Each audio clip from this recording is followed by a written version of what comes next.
Hello बच्चों, let's read the question. Question है which is the correct statement. तो आपको इस क्वेश्चन में 4 स्टेटमेंट्स दी हुई हैं, आपको बताना है करेक्ट कौन सी होगी।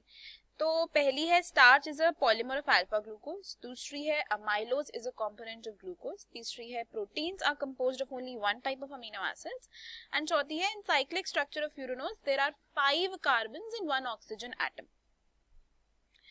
तो अगर इस क्वेश्चन के की कॉन्सेप्ट की बात करें तो यहाँ पे हम मल्टीपल चीजें डिस्कस करने वाले हैं, मल्टीपल स्टेटमेंट्स है हमारे पास। तो एक तो हम डिस्कस कर लेंगे अबाउट पॉलीसेकेराइड्स, और हम डिस्कस कर लेंगे अबाउट प्रोटीन्स, और हम डिस्कस कर लेंगे अबाउट फ्यूरेनोज। तो ये हम 3 चीजें इस क्वेश्चन में डिस्कस करेंगे।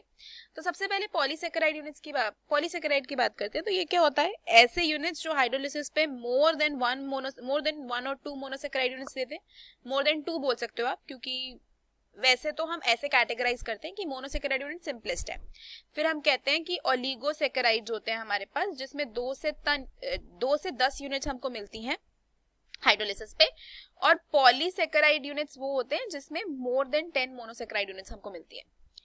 तो पॉलीसेकेराइड के एग्जांपल्स आपके पास होते हैं जैसे कि स्टार्च हो गया, सेल्यूलोज हो गया। ये क्या है? पॉलीसेकेराइड यूनिट्स है, मतलब इसमें बहुत सारे मोनोसेकेराइड यूनिट्स जुड़े हुए हैं।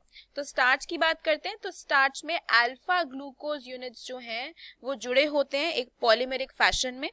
ब्रांच भी हो सकते हैं, लीनियर भी हो सकते हैं। अगर लीनियर होते हैं तो अमाइलोज हो जाता है, ब्रांच्ड होते हैं तो अमाइलोपेक्टिन हो जाता है। तो ये पॉलीमर होता है अल्फा ग्लूकोज यूनिट्स का। सेल्यूलोज की बात करें तो सेल्यूलोज भी पॉलीमर ही होता है ग्लूकोज यूनिट्स का, लेकिन ये बीटा डी ग्लूकोज यूनिट्स का होता है। और आपका जो स्टार्च है वो अल्फा डी ग्लूकोज यूनिट्स का पॉलीमर होता है। तो पहली स्टेटमेंट है starch is a polymer of glucose. ये स्टेटमेंट एक्चुअली में एक सही स्टेटमेंट है।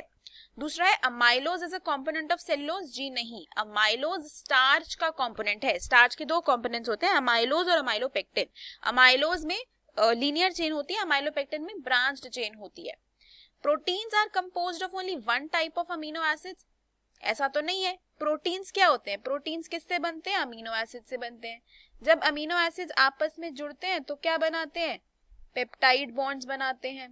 अब जरूरी नहीं है कि एक ही तरीके के अमीनो एसिड्स जुड़े, 2-3 तरीके के अमीनो एसिड्स भी जुड़ के प्रोटीन की फॉर्मेशन कर सकते हैं। अगला है साइक्लिक स्ट्रक्चर ऑफ फ्यूरेनोज में there are 5 carbons and 1 oxygen atom. ये वाली स्टेटमेंट भी गलत ही है, क्योंकि अगर आप फ्यूरेनोज का स्ट्रक्चर देखो ना तो फ्यूरेनोज का स्ट्रक्चर कुछ इस तरीके से होता है। 5 मेंबर्ड रिंग होती है ये।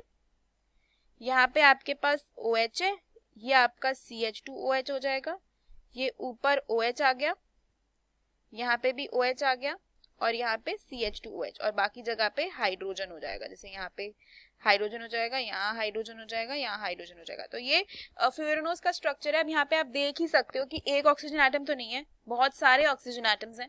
तो ये गलत हो गई ना स्टेटमेंट। तो पहली ही स्टेटमेंट हमारी सही है। तो इस क्वेश्चन का जो फाइनल आंसर रहेगा वो होगा option 1, that starch is a polymer of alpha glucose. Hope you understood it well. Best of luck.